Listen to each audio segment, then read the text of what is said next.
국내 코로나19 확진자 수가 어제 하루 동안 851명 또 늘었습니다. 누적 확진자 수는 5,186명으로 5,000명 선을 넘어섰습니다. 대구에서는 밤사이 사망자 1명이 더 늘어나서 전체 사망자는 32명이 됐습니다. 최재욱 대한의사협회 과학검증위원장 자리에 함께했습니다. 어서 오십시오. 네, 위원장님. 대구에서 추가로 확인된 사망자 소식부터 살펴보도록 하겠습니다. 78세 남성입니다. 고혈압 등의 지병이 있었고요. 이분 역시 입원을 위해서 대기하다가 집에서 갑자기 상태가 나빠졌고 결국에 목숨을 잃었습니다. 고령이면서 지병이 있는 중증 환자들을 먼저 치료하도록 하겠다. 이게 정부의 지금 방침 아니겠습니까? 그럼에도 맞습니다. 불구하고 이 같은 사망자가 계속해서 발생하고 있는데 왜 그렇습니까? 좀 안타까운 상황인데요. 지금 기준들이 이제 이번 월요일 날도 발표돼서 중증부터 입원하고 경증은 생활치료센터로 옮긴다는 내용을 발표했습니다.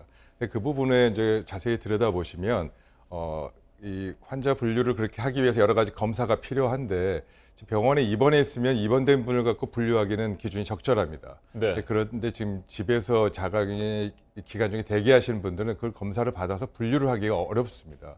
그래서 지금 시급하게 월요일 날 저희 내부에서 제안을 해서 병원에서 입원된 분을 분류하는 건 적절하지만 그것보다 지금 당장 며칠 동안 시급한 거는 자가격리에서 집에서 계시는 분 중에 우선적으로 증상이 있는 분을 빨리 뽑아서 병원을 모시고 올 수 있는 한시적이라도 그런 기준을 별도로 다시 만들어야 된다라고 권고를 하는 상황이고 그 부분에 대한 협의가 좀 필요한 진행을 해서 빨리 진행하도록 하고 있습니다. 근데 이 점이 좀 계속 아쉬운 점인데 결국 판단 하나하나의 결정에 생명이 위중하고 긴급한 상황은 의료진의 판단에서 바로 입원이 가능한 그런 방침이 있어야 되는데 지금 계속 기준만 갖고 얘기를 하다 보니까 시간이 자꾸 더디고 있는 그런 상황입니다. 그렇다면 아직까지도 구체적인 세부 기준들이 마련되지 않은 겁니까? 아닙니다. 기준은 말씀드렸고요. 근데 그 기준은 병원에 입원해 있는 분들한테는 기준을 적용할 수 있는 상황입니다. 왜냐하면 검사들을 해야 되는데 집에서 검사 받을 수 없잖아요. 혈액 검사도 해야 되고 검사도 해야 되는데 이런 분들은 병원에 일단 오셔야 되는데 지금은 들어오질 못하니까 그 기준이 작동되기 어렵다는 뜻이고요. 그러니까 병원에 오기 전에 확진이 된 그 상황에서 바로 판단해서 병원으로 바로 들어올 건지 말 건지를 정하는 그런 시스템 그 과정에서 최소한 의료진이 봤을 때 이 부분을 당장 입원하지 않으면 안 되는 상황이다라는 의사의 판단이 그런 어떤 즉각적인 바로 판단할 수 있는 지침이 있어야 되고 그 부분은 사실 인류적으로 만들기가 어렵습니다. 수백 수천 가지 상황이 있으니까. 그래서 그래 단서 조항으로 위급한 즉 생명이 위급하거나 문제가 있을 경우에는 해당 주치의가 바로 판단해서 집에 있다도 바로 모시고 올 수 있는 기준과 상관없이 그런 부분이 당연히 필요한데 그런 부분이 아직 반영이 좀 덜 된 상황입니다. 중요한 기준은 마련됐는데 현장에서 적용하는 것이 여전히 쉽지 않다 이런 말씀이신 것 같습니다. 맞습니다. 의료 인력이 부족하고 이런 것들도 하나의 원인이라고 볼 수 있습니까? 지금은 좀 그렇지 않습니다. 그래서 많은 분들이 도와주시고 자발적으로 참여한 자원봉사는 많으셔서 지금 한 120명 정도의 의사분들이 전화 상담을 통해서 우선 다 전화를 걸어서 집에 계신 분들한테 지금 아까 여러 가지 기준들을 계속 물어보고 있습니다. 근데 아시다시피 다 연령이 높으신 분들이잖아요. 잘 들리지도 않고요. 이게 무슨 말인지도 본인들이 잘 이해도 못하는 분들이 많고 집에 체온기가 없는 분들이 거의 대부분입니다. 그러니까 이런 상황을 판단할 수가 없는 겁니다. 그러니까 확진검사 받으러 왔을 때 애초에 그때 바로 보고 판단해서 확진검사 여부에 관계없이 이분은 고령이고 기저질환이 있고 그리고 생명이 위중한 상황이다 그러면 응급실에서 어떤 상황에서도 바로 수술해야 되잖아요. 그런 거 마찬가지로 바로 판단해서 올려야 되는데 이게 기준으로 이걸 모든 거를 수천 가지 상황을 해결하려고 하다 보니까 이런 허점이 자꾸 나오는 것 같습니다. 대구 지역에서는 그동안 신천지 신도들을 중심으로 진단 검사가 진행이 됐었는데 이제는 일반 시민들 중심으로 좀 바꾸겠다라고 어제 밝힌 것 같습니다. 맞습니다. 그렇게 된다고 한다면 좀 더 적극적으로 중증 환자들도 가려낼 수 있을까요? 그 부분은 이제 조금 다른 얘기입니다. 중증 환자를 가려내는 부분이 아니고 지금 검사 대상을 확대해서 가겠다라는 부분입니다. 신천지에 관련된 확진자 찾아가는 건 실제로 숫자가 줄고 있습니다. 말씀드린 유증상자에서 당연히 환자가 많이 나오지만 증상이 없는 분은 이제 차차로 확진자도 줄지 않겠습니까?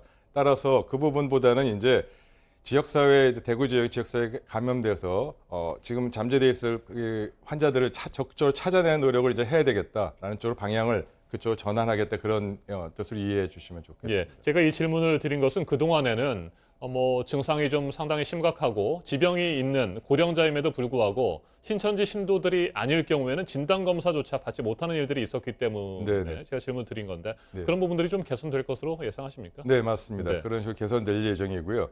워낙에 이제 사안이 시급하고 진단검사 역량이 숫자가 작으니까 우선순위에 급급해서 이제 그쪽으로만 하지 않았습니까? 근데 이제 네. 이 부분이 해소가 됐으니까 지역사회 감염 쪽으로 확대해서 전환돼서 가겠다. 그렇게 이해하시면 네. 좋겠습니다. 이틀 전 위원장님께서 이 자리에 나오셔서 10만 명당 확진율 네네. 이 부분이 굉장히 중요하다고 말씀을 하셨잖아요. 예, 그 예. 이후에도 관련 자료들이 계속해서 나왔는데 네네. 좀 더 설명을 좀 해주시겠습니까? 네. 지금 그동안엔 숫자 크기에만 중요해서 10명, 20명, 30명 이렇게 그리고 대구에서 30명이다. 네. 부산에서 40명이 나왔으니까 마치 40명이 큰 것처럼 보일 수 있습니다. 근데 이 부분은 그렇지 않고요. 10명이 인구가 100명인 곳에서 환자 5명 나오는 거나 500명인 곳에서 환자 5명 나오면 완전히 다릅니다. 그래서 인구 대비 평균에서 보는 게 필요하고 그게 10만 명당 기준이고요. 그런 관점에서 봤을 때 지금 우리나라 전국의 인구 10만 명당 평균이 벌써 전국적으로 보면 9.3입니다. 그런데 중국이 5.3입니다. 네. 이미 우리는 중국보다 인구 기준으로 치면 거기가 초과했고요. 대구 지역만 하더라도 인구 10만 명당 지금 현재 확진자 수를 기준하면 143명입니다. 근데 아시다시피 후베이성, 우한을 포함한 후베이성이 113이었습니다. 즉 우한 후베이성보다 지금 지역사회의 이 감염의 밀도는 훨씬 더 높아졌다. 그만큼 지역사회 감염과 전반적인 수준은 굉장히 심각해진 상황이 됐다는 그 뜻을 이해해 주시고요. 지금 그만큼 국가 위기 상황이라는 점을 다시 한번 말씀드립니다. 네. 어제 마스크와 관련해서 여러 가지 논란이 좀 있었던 것 같습니다. 마스크 품귀 현상이 계속되고 있는 상황이다 보니까 뭐 마스크를 꼭 뭐 항상 써야 할 필요는 없다. 사회적 거리 두기를 하면 괜찮다. 뭐 이런 얘기도 나왔었고요. 면 마스크를 뭐 재활용해도 괜찮다. 뭐 아니다. 그건 뭐 위험할 수도 있다. 뭐 이런 얘기도 있고요. 이거 전체적으로 어떻게 판단을 해야 됩니까? 예. 지금 뭐 여러 차례 말씀드렸습니다만 2월 초의 상황과 지금 상황은 완전히 다른 상황입니다. 그래서 권고 기준도 당연히 달라져야 되고요. 이제 그런 달라진 권고 기준에 따라서 말씀드리다 보니까 혼선이 좀 있고 그런 부분이 좀 이해가 좀 다시 한번 강조드려야 될 것 같습니다. 네. 지금은 이 마스크를 써야 됩니다. 과거 한 달 전만 하더라도 일상생활에서 통상적인 일상생활을 하시는 그런 경우에는 굳이 마스크를 쓸 필요 없습니다. 이렇게 권고를 했습니다. 그러나 이제는 지역사회 감염이 전파되어 있는 걸 가정하고 보면은 차단하기 위해서는 일상생활에서도 필요하면 마스크를 쓰는 게 좋겠다. 그게 이제 기본 원칙으로 바뀌었고요. 그래서 그런 일상생활 정상적인 뭐 직장을 다니거나 어디 마트를 가거나 물건을 사거나 이럴 때도 마스크 써야 되는 상황이 됐는데 네. 그러다 보니까 마스크 품귀가 됐고요. 그래서 한시적으로 이제 마스크를 쓸 수 없는 구할 수가 없는 상황이 되니까 그럼 어떻게 하겠느냐? 그러면 마스크 KF80 이상의 보건용 마스크를 쓰기 어렵고 구하기 어려우면 어쩔 수 없죠. 재사용을 해야 되겠죠. 그러나 그걸 재사용을 하는 데 있어서는 면 마스크는 적절치 않습니다만 없으면 면 마스크를 써야 되겠다. 그 또한 이 부분도 뭐 계속 구하기가 어려운 상황이 되면 세탁기에서 깨끗이 빨았을 때 완벽하게 건조했으면 좋겠다. 그 다음에 이런 보건용 마스크는 깨끗하게 유지만 관리만 된다면 3일에서 일주일 정도는 써도 되겠다. 그러나 이런 것이 소독의 문제가 있을 수 있습니다. 그 안에 세균이 오히려 증식할 수 있으니까 그런 부분은 면밀히 개인의 판단에 좀 따라서 할 수밖에 없는 상황이지만 필요한 경우에는 식당이나 뭐 이런 마트나 이런 데 가면 자외선 살균기라고 기계가 있고 거기에 이제 그릇 같은 거 소독하잖아요. 거기다가 한두 시간 넣어놓으면 완벽하게 살균이 됩니다. 그래서 그런 부분은 직장이 있거나 사무실 같은 데 많이 있기 때문에 그런 부분을 활용하시면 참 좋겠다라는 게 호흡용 보호구의 전문가분들이 권유를 의사협회 해주셨습니다. 그래서 그런 부분 이제 실험 결과도 있어서 그런 부분을 참고하셔서 지금은 사람들이 많이 있는 밀집된 공간이나 실내에서 있을 때는 마스크를 써주시기 바랍니다. 네, 마스크를 여러 차례 쓰게 되면 이 마스크에서 세균이 증식될 수 있다. 이런 네. 말씀을 방금 해주셨는데 한 가지 또 궁금한 게 말이죠. 마스크를 재사용할 경우에 바이러스를 차단하는 기능이 떨어진다거나 뭐 그렇습니까? 네, 이제 그럴 수 있습니다. 네. 근데 그게 결국 물리적인 구조 때문에 이런 거잖아요. 그렇죠. 구조가 유지돼야 되는데 그 구조를 유지하지 못하는 상황, 즉 이 보건용 마스크는 빨았으면 안 됩니다. 면 마스크는 빨았어도 되지만 그다음에 이 보건용 마스크라고 되어 있는 전격품은 전자레인지에 돌리면 안 됩니다. 그러면 그 안에 고무나 쇠 같은 성분이 들어있기 때문에 파괴가 될 수 있습니다. 그럼 물리적 특성이 파괴되면 당초 갖고 있던 보건용 마스크의 이 바이러스 차단 효과가 떨어지게 됩니다.